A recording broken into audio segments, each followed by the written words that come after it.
anak binaan kami yang dari lingkungan keluarganya kurang, artinya kurang memang binaan gitu terus ya dari dari lingkungan orang tua. sosial masyarakatnya, sehingga dia itu hampir terjerumus pada pergaulan bebas seperti itu.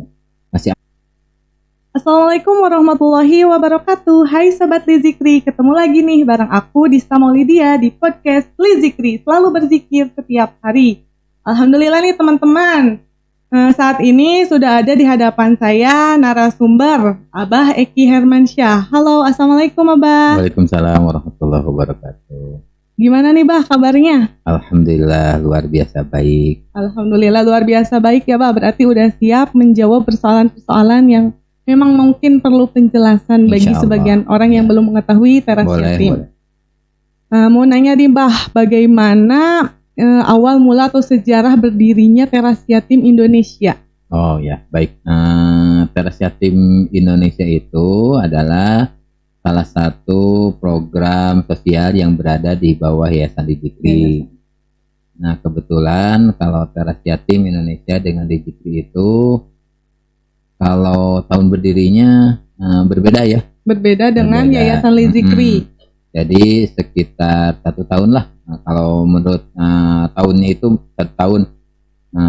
Di Lizikri itu seperti yang tempo hari dijelaskan oleh Bapak Ketua, Pak Dr. Ahmad, Lizikri berdiri di 2014. Sedangkan teras yatim kita berdiri di 2015 itu. Awal mulanya ya seperti itu. Jadi seperti yang pernah dijelaskan oleh Pak Dokter, kita itu adalah kumpulan pemuda yang mencari masalah gitu ya. Mencari masalah, bukan yang bermasalah gitu ya. Iya. Tapi mencari masalah. Awalnya seperti itu. Ketika Yayasan Lizikri berdiri, ya kita mencoba kira-kira permasalahan apa sih yang ada di masyarakat sekitar gitu. Dan akhirnya mencoba dan akhirnya ketemu, ternyata memang ada beberapa masalah diantaranya di sosial masyarakat gitu ya. Akhirnya kita mencoba menghubungi pemerintah setempat, lalu masjid atau DKI masjid, supaya mendapat data gitu. Mendapat data orang-orang yang duafa dan yatim tentunya itu ya. Alhamdulillah dari itu kita mendapatkan sekitar 18 orang anak yatim duafa yang berada di wilayah lingkungan ini seperti itu. Dan itu mencoba kita mau mengadakan santunan. Hanya saja waktu itu modal kita 500.000 ya. 500.000 itu didapat dari mana, Bah? Kebetulan itu adalah hasil reongan yang di bahasa Sunda. Patungan gitu ya, Bah ya, dari 8 pemuda ya, 8 pemuda gitu ya. Saat itu ada 8 pemuda reongan, kita mempunyai 500.000. Intinya mah nekat sih. Modal nekat ya, Bah ya. Gitu ya, nekat. Masya Allah. Coba mengundang pemerintahan setempat dari mulai RT, RW sampai kecamatan gitu, mencoba seperti itu. Namun alhamdulillah mungkin ya ini pertolongan Allah gitu kan. Pertolongan Allah, kita share di sosmed. Alhamdulillah pada saat itu ada rekan gitu ya, rekan di luar sana yang ngontak ke Abah ingin mengadakan bakti sosial. Itu dari POC gitu. POC itu perdagangan Hindia Belanda itu, Bah? Oh, bukan itu. Saya kira bergabung ke sana gitu. Bukan. Jadi POC ini adalah bagian dari klub mobil gitu. Klub mobil mengikuti kegiatan teras yatim Indonesia. Jadi akhirnya disinergikan, dia mengadakan bakti sosial, kita sekaligus launching untuk program teras yatim Indonesia. Jadi awal mulanya itu modal nekat, tapi berhubung memang kita berada di jalan Allah gitu, lalu Allah mudahkan gitu, jangan khawatir. Alhamdulillah. Betul, Bah ya. Bah, kalau untuk perjuangan ya, kalau ngomong soal perjuangan kan tidak semulus apa yang dibayangkan gitu ya, Bah. Ya. Kalau untuk perjuangan para pengurus teras yatim Indonesia dari awal mulai berdirinya sehingga titik ini gitu yang paling berkesan gitu bah, kejadian yang paling berkesan yang unforgettable gitu bah, yang susah dilupakan itu seperti apa bah? Yang ada ya satu kejadian yang memang saat ini masih ya kalau dikatakan itu masih seolah-olah terasa gitu ya, terasa perjuangan kami itu. Kita kan program dari Teras Yatim itu awalnya kita melakukan pembinaan dengan life skill, dan sekaligus juga kita memberikan santunan kepada anak-anak gitu, memberikan santunan. Dan saat itu luar biasa, yang awalnya 18 orang ini ternyata ada referensi-referensi dari yang lain, tentunya juga dari POC juga ada referensinya dari saudara-saudara POC yang kebetulan ada link anak yatim gitu kan, seperti atau dari pengurus gitu. Alhamdulillah mendapatkan juga anak binaan yang di luar lingkungan ini gitu kan, dari Cililin ya, dari Cililin, dan Cililinnya juga nyungsem gitunya, pedalaman gitu. Itu ada di Warung Awi, karena itu Warung Awi gitu ya. Dari Cililin, dari Pajajaran, dari Banjaran, sampai ketika mau melakukan pembinaan life skill itu, pembinaan kita mulai jam 8, tentunya kita tidak ingin mereka itu ketinggalan pembinaan itu ya. Akhirnya jam 8 harus semuanya sudah kumpul di sini gitu. Akhirnya kita berupaya menjemput mereka gitu. Dari mulai Pajajaran ke Cililin yang ya ke pelosok itu sampai ke Banjaran, itu dimulai dari subuh. Kadang kita dari subuh kita ngejemput anak-anak pakai mobil legend ya mobil yang sangat legend gitu, yang sampai sekarang masih ada gitu ya, mobil salah satu pengurus gitu ya. Itu ya sampai kita pada subuh lalu kita pergi gitu kan, pergi ngejemput start, kita drop anak dan pulangnya pun seperti itu. Jadi kita tidak ingin memberatkan mereka, akan diongkos akhirnya pulang pun kita antar kembali, tidak kayak Jalangkung ya, pulang tadi jemput seperti itu. Ini mah pulang dijemput, pulang diantar, datang pun dijemput gitu kan. Dan kita mengantar itu kadang beres acara itu tiap hari itu jam 11 malam gitu kan, seperti. Tapi luar biasa, rasa lelah itu seolah-olah tidak ada gitu, terbayarkan gitu ya Bah ya, karena memang kita niatkan karena Allah gitu, betul, ikhlas karena Allah. Jadi tantangan apapun dihadapi ya Bah ya. Iya, insya Allah seperti itu. Bah, kalau untuk programnya yang dihadirkan oleh Teras Yatim Indonesia itu ada apa aja sih Bah? Sebetulnya utamanya Teras Yatim Indonesia itu ada di life skill gitu kan. Cuman life skill itu kita ada beberapa jenisnya gitu kan. Ada beberapa jenis life skill itu. Tadi untuk pendalaman fisik itu ada karate. Gitu kan. Untuk keahlian itu ada prakarya itu kan. Ada juga untuk wawasannya itu ada di bimbel itu bahasa Inggris ataupun yang lainnya. Jadi ada juga writing, bagaimana kita pandai menulis, ataupun juga bagaimana kita pandai berbicara di depan umum gitu kan, berpidato. Itu ada program-program life skill yang memang turunannya itu banyak gitu kan. Sangat variatif sekali berarti ya Pak ya, karena memang mungkin sebagian orang belum tahu gitu, anak itu terlahir dan tercipta gitu dengan skill dan kemampuannya yang berbeda-beda. Jadi di Teras Yatim Indonesia ini tidak hanya menghadirkan program-program yang keagamaan saja ya Pak ya, tapi kreativitasnya ada, olahraganya ada gitu. Jadi kita mencoba, artinya kenapa tidak di satu jenis gitu ya.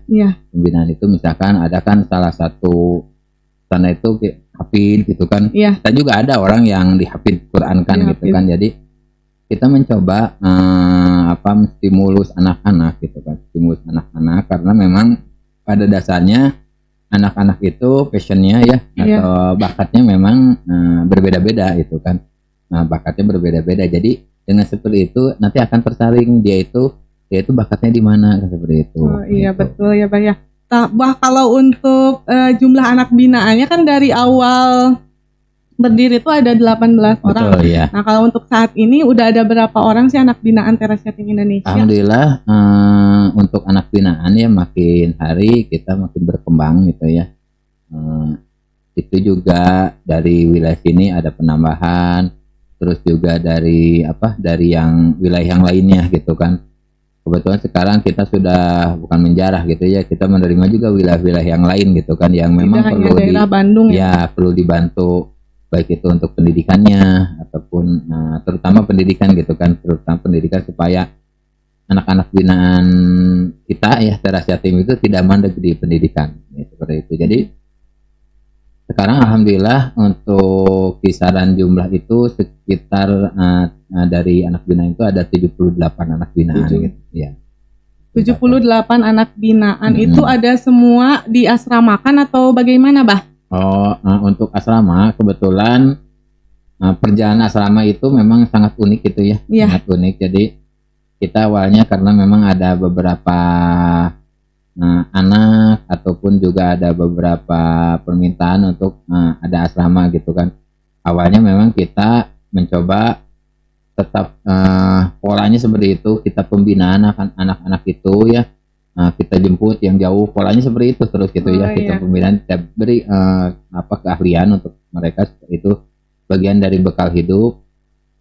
Nantinya hanya saja memang ada beberapa yang memang ini perlu fokus untuk penanganan anak-anaknya gitu. Akhirnya ya kami mencoba mengontrak asrama awalnya gitu. Kita ngontrak dulu, belum rumah punya gitu ya, Pak ya. Ngontrak rumah yang wilayahnya hampir dekat di sini gitu ya. Dekat sini kita ngontrak rumah, dan alhamdulillah dari situ ada beberapa anak yang diasramakan kita bina. Dan dengan perkembangannya alhamdulillah akhirnya Yayasan Dijikri terbeli sepetak tanah gitulah untuk membangun asrama gitu, seperti itu. Dan alhamdulillah sebagian dari yang diasramakan dulu itu kita sekolahkan di pesantren yang sudah kerjasama dengan Yayasan Dijikri, yaitu di Sumedang, pesantren Atusina seperti itu. Dan sekarang memang kita sedang membangun untuk asrama gitu, untuk asrama pendidikan dan kamar-kamar untuk anak binaan kami. Berarti sekarang masih proses pembangunan asrama Teras Yatim ya, Bah ya? Betul. Nah, kalau untuk latar belakang kehidupan anak-anak Teras Yatim nih, Bah, ada gak yang paling memprihatinkan gitu dari awal mula dia belum kita jadikan anak binaan sehingga sampai saat ini gitu? Ada beberapa anak binaan ya yang memang dari perjalanannya sangat memprihatinkan, dan mungkin awal ada yang memang dari perjalanannya sangat memprihatinkan dari mulai lingkungan keluarganya, terus juga dari kemampuan baca Qurannya ada yang sangat memprihatinkan seperti itu. Ada yang memang salah seorang anak binaan kami yang dari lingkungan keluarganya kurang memang binaan gitu terus ya, dari lingkungan sosial masyarakatnya, sehingga dia itu hampir terjerumus pada pergaulan bebas seperti itu. Masih anak kecil waktu itu ya. Hampir ya, Pak ya. Masih anak SD ya. Karena sudah ada, memang belum tahu gitu ya. Betul. Anak SD mau arahnya kemana nih, kita kalau udah gede gitu ya. Jadi dia hampir terjerumus ya, mungkin karena lingkungan gitu kan, namun alhamdulillah dengan ketelatenan gitu kan, dengan ketelatenan dan kesabaran kita sebagai pembina, alhamdulillah dia bisa diarahkan, dan sekarang mungkin anak binaan itu menjadi bagian dari mengikuti program pesantren Hafidh di Tursina seperti itu. Masya Allah, yang tadinya mau terjerumus gitu ya, Bah ya, karena Allah memberikan pertolongan, karena ada jalannya gitu, ditemukan dengan kita, kemudian dibina, dan alhamdulillah sekarang jadi, udah ada beberapa sih yang kasusnya seperti itu ya. Iya. Ada juga memang yang sekarang alhamdulillah yaitu adalah binaan awal gitu ya. Dari 27 binaan awal itu dari 18 sampai ke 27 anak binaan itu termasuk binaan awal ketika kita tadi gitu ya, sampai ada binaan yang memang kita sekolahkan ke Sumedang gitu ya. alhamdulillah perjalanannya sampai dia bagian dari binaan kita gitu ya, dari binaan kita yang disekolahkan ke Sumedang, ke Tursina, dan di perjalanannya dalam perjalanan pesantrennya memang tidak fokus mungkin karena lingkungan awalnya seperti itu. Akhirnya harus adaptasi dulu berarti ya Bah ya. Sampai hampir tiap subuh itu dia diceburkan ke kolam gitunya. Karena memang nggak terbiasa bangun subuh ya Bah ya. Untuk sholat subuh.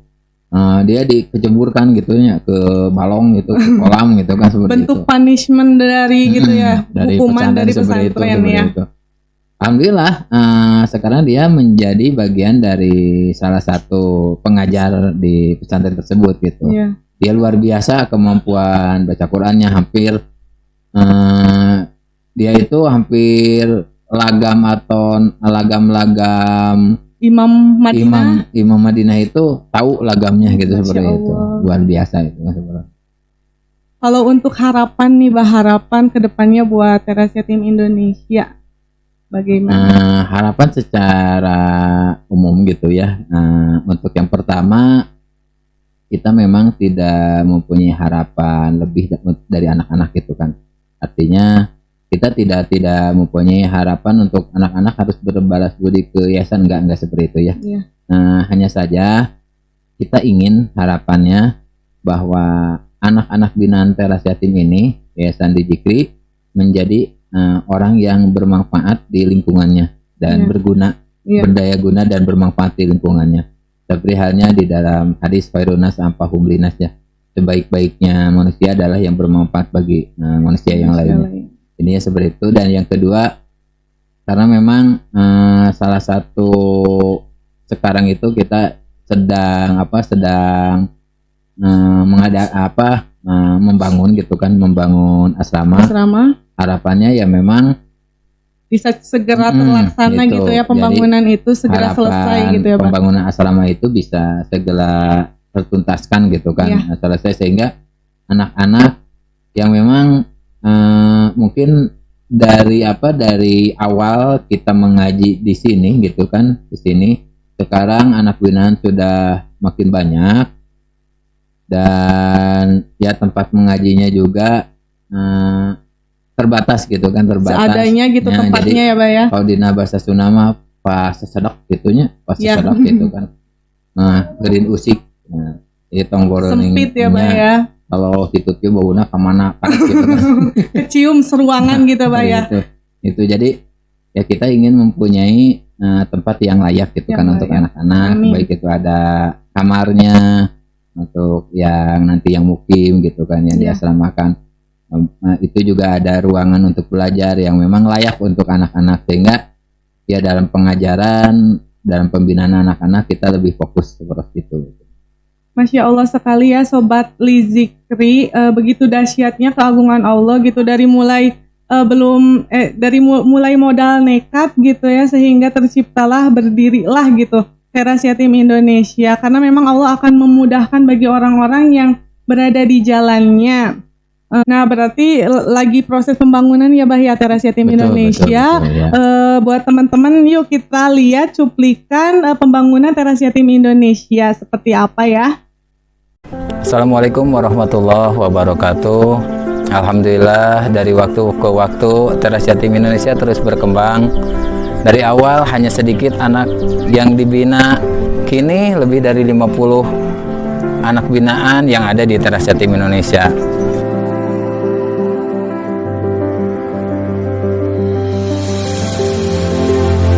Semakin banyak anak binaan diikuti, semakin sempitnya tempat mengaji kita.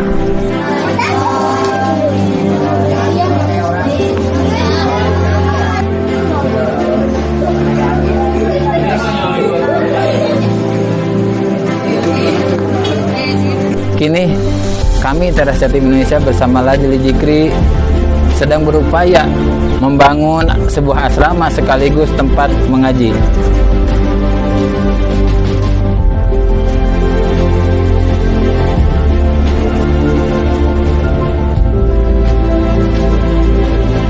Tempat mengaji yang lebih luas, mampu menampung lebih banyak anak yatim dan duafa.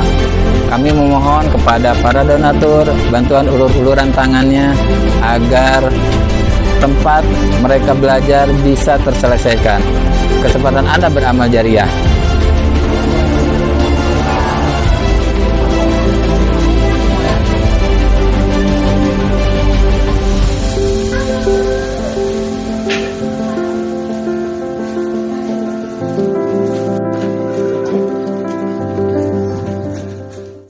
Buat teman-teman Sobat Lizikri yang ingin mendonasikan hartanya agar bisa bersedekah jariah untuk pembangunan Teras Yatim Indonesia Yayasan Lizikri, bisa langsung hubungi kontak person yang ada di bawah ini. Saya Dista Maulidia dan Abah Eki Hermansyah pamit undur diri. Sampai jumpa di podcast Lizikri lainnya. Aqulu qouli hada wa astaghfirullah li wa lakum. Assalamualaikum warahmatullahi wabarakatuh.